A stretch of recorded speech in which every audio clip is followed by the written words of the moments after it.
We will call the meeting to order at 4:10. Karen, roll call. Chairman Meyer, Here? Commissioner Fiorito, Here. Commissioner Hoffman. Here. Also present, Chief Al Stuffin. Assistant to the Chief, Stephanie Conboy. Deputy Clerk Karen Schulteis. Approval of minutes. I don't have any corrections. Joe or Sharon, do you have anything? No, just that I was absent and everything looks fine. That you were absent and everything. We made it through without you, Joe. I think we had a lot of talk about whether you were coming or not. We did. Couldn't remember. We did, yes. Motion to approve the minutes for the regular meeting and executive session minutes as published. Do I have a second? Second. All in favor? Aye. Aye. Aye. Do we have any reason for closed session, Chief? We do not. Okay. Under old business, I will give it to the chief. Yes, Chairman Meyer. The only old business I really have is that we have posted the sergeant's final eligibility list with the military points added, and it broke out as anticipated with Officer Caponegro finishing number 1. And what we'll do at the beginning of the next fiscal year on May 1st, we will be promoting several corporals from that list to replace retiring corporals, and looking to move forward. And some of these people in this list are going to be not going to corporal because they've got other assignments. Is that correct? There is one officer that is currently a K-9 officer that will not be appointed Corporal Alan Tebow, because he is a K-9 officer, and in that position, it's a relatively new job to him. So he will stay in that position, but at the same time, we will be sending him to leadership school, and we will use him occasionally as an officer in charge. Mm-hmm. And we'll be prepping him for a potential leadership role at some point down the road. And are the other 6 remaining all going to be corporals? You have 2 investigators and then 4 corporals. And the investigators are? Bill Caponegro and J.D. Duran. They've elected to stay in. They could come out of investigations, but both of them were already corporals and had went into investigations, and the stipend for corporal is the same as the specialty paid for a detective. Okay. And what we do is we view them as potential leaders that we can pull out of investigations if we need to and plug them into patrol. Okay. So everybody's relatively happy, Yes, sir. which is my point, I think. Some more than others, though. That's always the case. That's all for old business. And new business? New business, we are scheduling the Citizens Police Academy. As you're aware, we pull our citizen volunteers that assist the police department from graduates that attend the Citizen Police Academy. And I will be turning it over to my assistant, Stephanie Conboy, to talk about the dates. We are looking to start Citizens Police Academy this year, April 8th. We'll be running on Thursday nights for 9 weeks, ending at Community Day, to have them help with the Community Day events and do graduation that afterwards, after the event's over.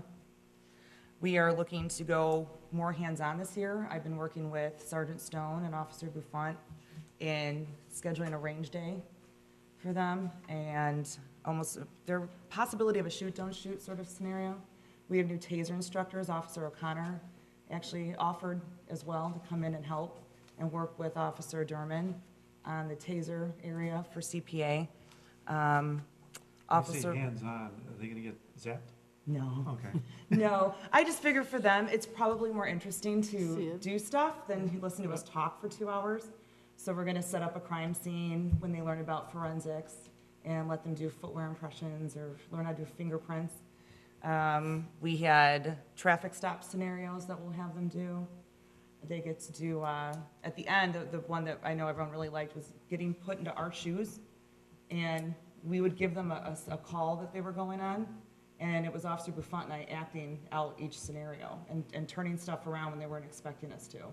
And you could see their adrenaline come up when they were trying to figure out what we might or might not pull and see what's gonna switch it up for them. It was really interesting to see the reaction. So they got a little taste of what it's like and everything that they learned combined in those 8 weeks last year.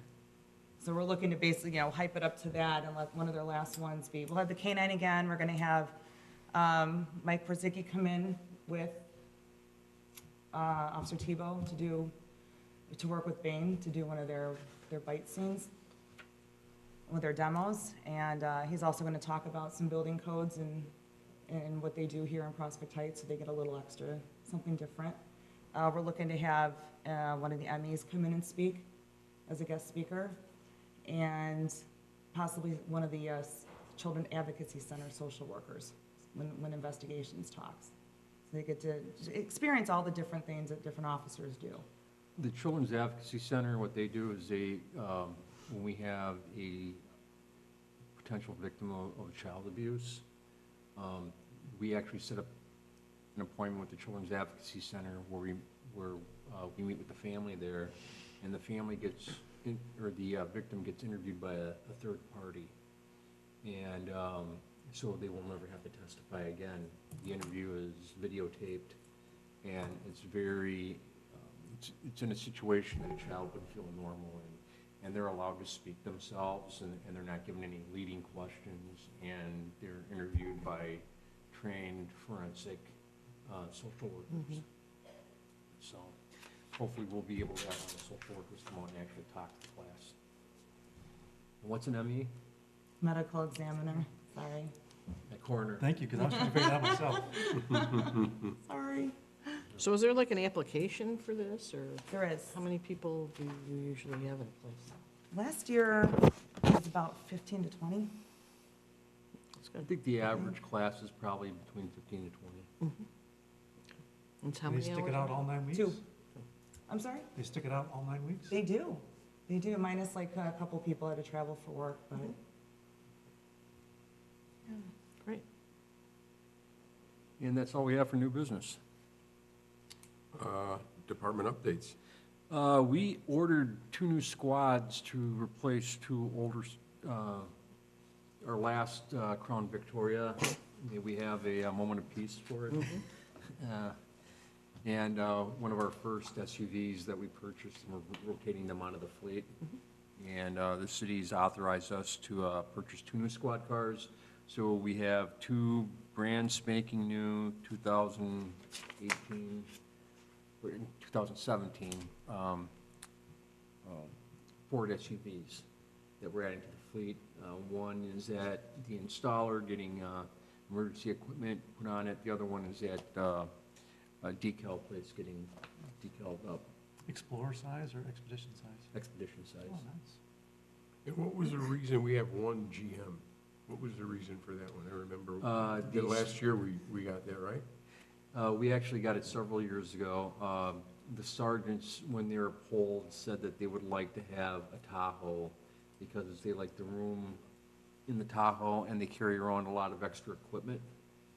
And Isn't that the one that got hit by the train? there was one that got hit by the train and it's since been replaced. So they have a brand-new Tahoe right now that the supervisors drive. Yeah, I ran into Todd one day this week, and he was in that. And but you're right, he fills that up pretty good, because he's a bigger boy. Right, and I think that both Todd and Jerry Coglany, Sergeant Coglany's, prefer to have something with a little bit more wiggle room, so to speak. Okay. Police Department Life Saving Awards, we were privileged to present officers Deal, Weber, Tebow, and Collins with life-saving awards at the last city council meeting thank you, Commissioner Meyer, for joining us there. I think it's imperative that when officers do good work, that we recognize them right away. And both of them involved the use of CPR. One was for an overdose situation, which required CPR, use of Narcan, and eventually an AED jolt to get the person going again.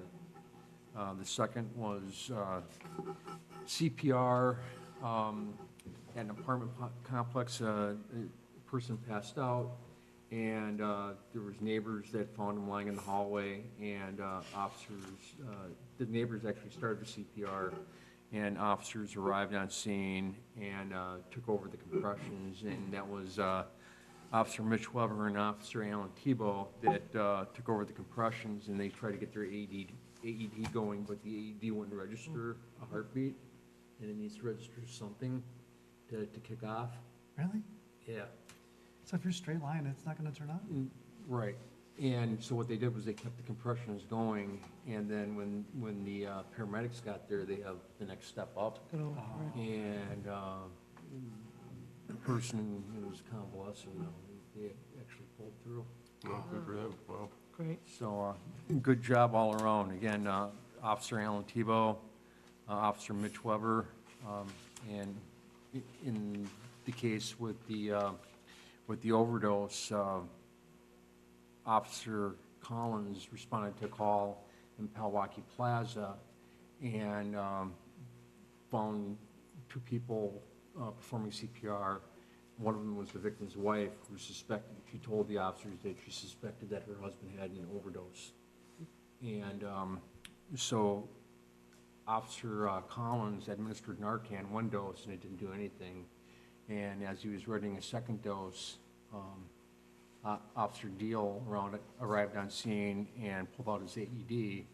And after the second dose of Narcan didn't do anything, Officer Deal applied the AED, and they gave the person a shock, and it revived them. It's great. So, That's heavy duty. I mean, when they're, like, the training, what signs do they see when it's, let's go for Narcan as opposed to straight to the ED? well, you're looking for signs of, you look for like telltale signs, where they're at, what they've been doing beforehand, the age of the person. You ask questions of the people around them. I mean, if you see packages that are associated with heroin, and then you see, syringes, then you know to switch What do to you the other think? one. Right. But generally, it's pretty apparent. I mean, you can pick up on for example, as police officers, we pick up on nonverbal cues all the time, and then when you come into a situation like that, you're looking and you're seeing a person down, the person's, let's say, in their 20s or 30s, doesn't have anything going, and you're checking for that, and you're looking around and you see perhaps a tin foil or a bent spoon, the hype, or empty small packages. You put those together and, you act accordingly. Any other questions? Oh, good job. That's it. We're scheduled for March 28th for next meeting. Good on that. That should be fine for me. Joe, do you know? I'm good. All right. I'll be wearing a sling, but I'll be good. You'll be what? I'll Sling. be slinging it. I got surgery scheduled for March 8th for my left shoulder, so I'll be What, One you arm need a rotator cuff or? that and a torn bicep. So the bicep's the primary, the cuff they're gonna just clean up out of there. Flipping the motor blocks. It actually happened working on the car. Shocked. Okay. We have nothing else. Motion to adjourn. A second. All in favor, say aye. Aye. Aye. Very good.